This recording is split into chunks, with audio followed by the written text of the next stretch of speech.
Hi friends, ఎలా ఉన్నారండి? అందరూ బాగున్నారా? మేమైతే బాగున్నాము. మీరందరూ ఎలా ఉన్నారనేసి కమెంట్ సెషన్లో కమెంట్ చేయండి. ఇదైతే Monday early morning 5:30. Saturday Sunday వస్తే కొంచెం ప్రశాంతంగా పడుకొని కొంచెం లేట్గా లేచు, కానీ ఇంకా మండే వచ్చిందంటే మాత్రము మనకి ఇంకా హడావిడి స్టార్ట్ అయిపోతుంది. ఇంకా ఈరోజు మంచి ఒక హెల్తీ బ్రేక్ఫాస్ట్ అలాగే లంచ్లో కూడాను సింపుల్గా అయిపోయి ఒక రైస్ రెసిపీ అయితే చేద్దామనేసి అనుకుంటాను. ఇంకా ఇక్కడ చేస్తా ఉండేది వచ్చేసి నేను లంచ్ బాక్స్కి అనమాట. ఇంకా పన్నీర్లో నేను సగం తీసుకున్నాను. సగం పన్నీర్ని ఈ విధంగా చిన్నగా కట్ చేసుకొని ఇంకా పచ్చి బఠానీని కూడాను ఇక్కడ ఒలిచి పెట్టుకున్నాను అనమాట. సో దీనికి ఆనియన్స్ కానీ టమోటా కానీ ఏమీ యూజ్ చేయకుండా సింపుల్గా చేస్తాను. చాలా బాగుంటుంది. ఇంకా పచ్చిమిరపకాయలు ఉండలేదనమాట, ఇంట్లో పండు మిరపకాయలు ఉంటే ఇంకా వీటినే చిన్నగా కట్ చేసుకున్నాను. ఇంకా ఇక్కడైతే మట్టి పాత్రలో చేస్తాను ఈరోజు. సో ఒక 2 టేబుల్ స్పూన్లు నెయ్యి వేసుకొని ఒక 1 టేబుల్ స్పూన్ ఆయిల్ వేసేసినాను. తర్వాత ఆవాలు, జీలకర్ర, దాల్చిన చెక్క, లవంగం, యాలకి, ఇంకా స్టార్ అనాస్, జావిత్రి, బిర్యానీ ఆకు, తర్వాత ఏమో కొన్ని క్యాషు, ఇంకా ఇవన్నీ వేసి కొంచెం ఫ్రై అయినాక మనం కట్ చేసుకోండి మిరపకాయలు వేసేసి తర్వాత కరివేపాకు వేసి ఫ్రై చేసుకోవాలన్నమాట. తర్వాత మనం ఒలిచి పెట్టుకోండి ఈ పచ్చి బఠానీని వేసేసి కొంచెం అట్లా ఫ్రై అయినాక కొంచెం ఒక పిడికెడు మెంతాకు కూడా వేస్తాను. మెంతాకు వేస్తే చాలా బాగుంటుంది రైస్ టేస్టీగా.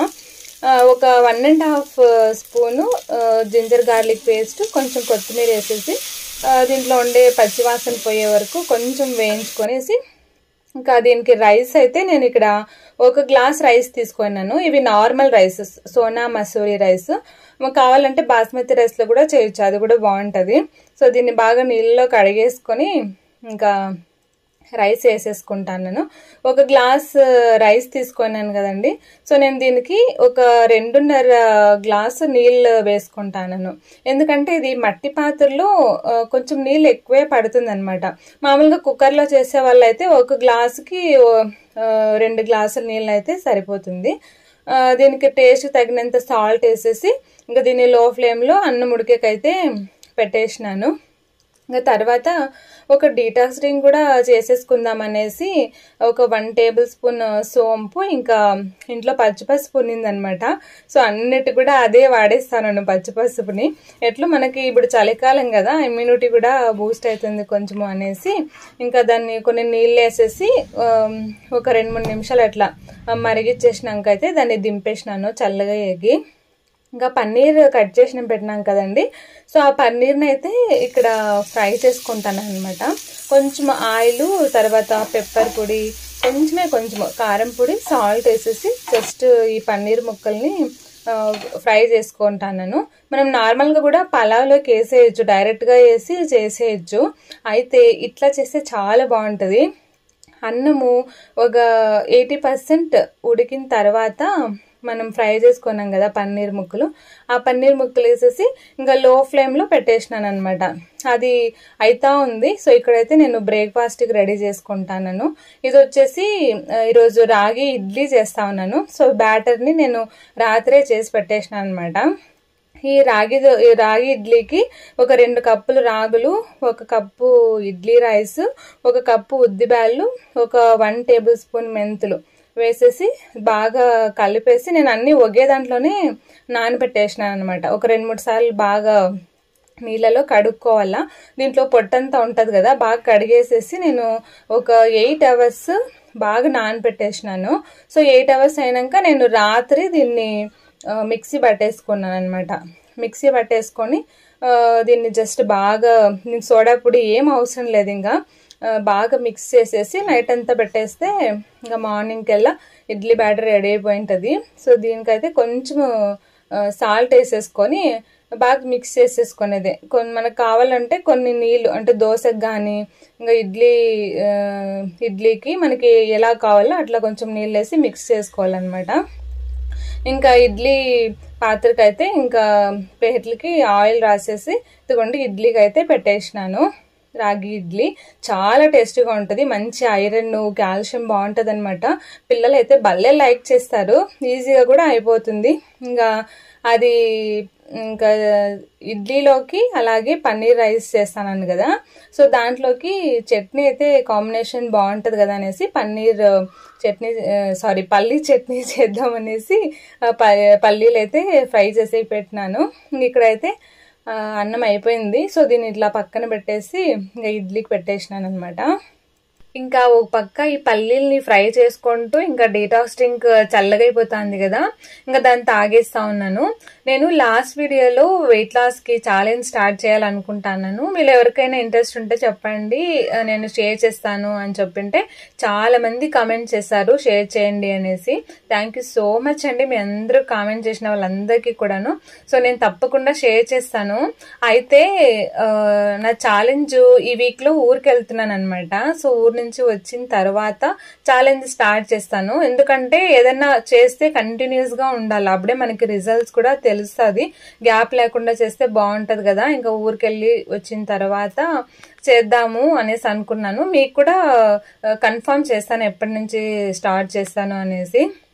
ఇంకా ఇదిగోండి ఇక్కడైతే ఇడ్లీలోకి చట్నీ చేసేసుకుంటాను. వేయించుకోండి పల్లీలు, తర్వాత పచ్చి కొబ్బరి, చింతపండు కొంచెము, తెల్లగడ్డ, సాల్ట్, జీలకర్ర కొంచెము వేసేసి అయితే ఈ విధంగా పల్లీ చట్నీ చేసేసి దీనికి పోపు కూడా పెట్టేశాను. పోపు పెడితే బాగుంటది కదా, టేస్టీగా ఉంటుందని. ఈ విధంగా చట్నీ అయితే రెడీ అయిపోయింది. చూడండి మార్నింగ్ బ్రేక్ఫాస్ట్ రెడీ చేసినానా. ఇంకా మా పాప నాకు టైం అయిపోయింది ఇడ్లీ తినే టైం లేదు నాకు, నేను కావాలంటే మళ్ళీ వచ్చిన తర్వాత తింటాను అట్లే పెట్టిండు నా కోసము. నాకు వద్దు అనేసి చెప్తే ఇంకా ఖాళీ కడుపులో పోతుంది కదా అనేసి అయితే ఇక్కడ నేను జ్యూస్ చేస్తాను. ఆరెంజెస్ ఉంటే ఈ విధంగా ఒక 2 ఆరెంజెస్ జ్యూస్ చేసి ఇచ్చినాను. ఈరోజు తనకి నార్మల్గా ప్రేయర్ చెప్తారు కదా, సో ఈరోజు మా పాప వంత్ అనమాట ప్రేయర్ చెప్పేకి. సో అందుకే తను ఇంత త్వరగా పోవాలా, అర్లీగా రమ్మని చెప్పింటే టీచర్స్ ఇదిగోండి ఇంకా అర్లీగా పోవాలా అనేసి ఆత్రం పెట్టేసింది. ఇంకా లంచ్ బాక్స్ కి అయితే ఈ విధంగా రైస్, ఇంకా గ్రేప్స్, ఆరెంజ్, కొంచెం పెరుగు కూడా పెట్టించేసినాను. అందుకే నార్మల్గా అయితే డైలీ తింటది బ్రేక్ఫాస్ట్. సో ఈరోజు ఇంకా ప్రేయర్ చెప్పాలా అని ఫుల్ ఎగ్జైటింగ్ అనమాట. వద్దు నాకేం చెప్తే ఇంకా సరేలేమ్మా అనేసి జ్యూస్ చేసిచ్చి పంపించేసినాను. ఇదిగోండి అయితే ఇక్కడ రాగి ఇడ్లీ కూడా రెడీ అయిపోయి ఉంటుంది. సో నార్మల్గా మనం ఎప్పుడు వైట్ రైస్ ఇడ్లీనే చేస్తూ ఉంటాం కదా, సో అప్పుడప్పుడు ఇలా చేశారంటే పిల్లలు కూడా చాలా బాగా లైక్ చేస్తారు, హెల్త్కి కూడాను చాలా మంచిది. ఈ రాగి ఇడ్లీ ఉంది కదా, దానికి కొంచెం అట్లా నెయ్యి వేస్తే పైన పిల్లలకి చాలా టేస్టీగా ఉంటుంది, సూపర్గా ఉంటుంది అన్నమాట. పిల్లలు కూడా భలే లైక్ చేస్తారు. మా ఇంట్లో రోజు మిస్ చేయకుండా చేసేదంటే సాలడ్. మా వారికి లంచ్ బాక్స్ లోకి రైస్ లేకున్నా పర్లేదు, ఈ విధంగా సాలడ్ కొంచెం ఎక్కువ చేసినా చాలన్నమాట, తినేస్తారు. సో ఈ సాలడ్ కి నేను ఏమేమి వేసినానంటే ఒక కుకుంబరు, రెడ్ ముల్లంగి, రెడ్ క్యారెట్, ఒక ఆనియన్ ని చిన్నగా కట్ చేసి దీంట్లోకి పెప్పర్ పొడి, సాల్ట్, ఆలివ్ ఆయిల్ ఒక 2 టేబుల్ స్పూన్లు, ఇంకా చట్నీ చేసినప్పుడు పల్లీలు వేయించి పెట్టినాను కదా, ఆ పల్లీలు ఇంకా వేయించి పెట్టిండే తెల్ల నువ్వులు అనమాట, అవన్నీ వేసేసి బాగా మిక్స్ చేస్తే సాలడ్ రెడీ అయిపోతుందండి. నిజంగా చాలా బాగుంటుంది ఇట్లా చేసుకుంటే. ఎప్పుడైనా మనము స్నాక్స్ టైంలో కానీ లేదంటే డిన్నర్లోకి లైట్గా కావాలన్నా చేసుకోవచ్చు, చాలా బాగుంటుంది. ఇంకా ఇదిగోండి ఇక్కడైతే లంచ్ బాక్స్కి కట్టేస్తాను మా వారికి. తప్పకుండా ట్రై చేయండి. ఇది రాగి ఇడ్లీ తర్వాత ఇది సాలడ్ ఉంది కదా, చాలా అంటే చాలా బాగుంటుంది తినేకి అండ్ హెల్తీ కూడాను. ఇదిగోండి ఈ విధంగా అయితే మా వారి లంచ్ బాక్స్ అయితే రెడీ చేసి పెట్టేసినాను. ఇంకా మా ఆయన మా పాప స్కూల్ కి ఆఫీస్ కి వెళ్ళిపోయారా. ఇదిగోండి మార్నింగ్ వాళ్ళకి వంట చేసి ఇచ్చేపాటికి ఇలా ఉందనమాట నా వంట రూము. ఇంకా దీన్ని ఇప్పుడంతా క్లీన్ చేసేసుకోవాలా, పాత్రలన్నీ కడిగేసుకోవాలా. నాకైతే వంట పని ఎంతున్నా సరే ఎలాంటి రెసిపీలన్నా చేస్తాను, కానీ ఈ పాత్రలు కడగాలంటే మాత్రము భలే విసుగొచ్చేస్తా ఉంటది. అందుకే ఎక్కువ పెట్టుకోను అనమాట. ఎప్పుడు పడిన పాత్రలు అప్పుడు కడిగేసేస్తా ఉంటాను, అప్పుడు మనకు కొంచెం ఈజీగా అయిపోతుంది.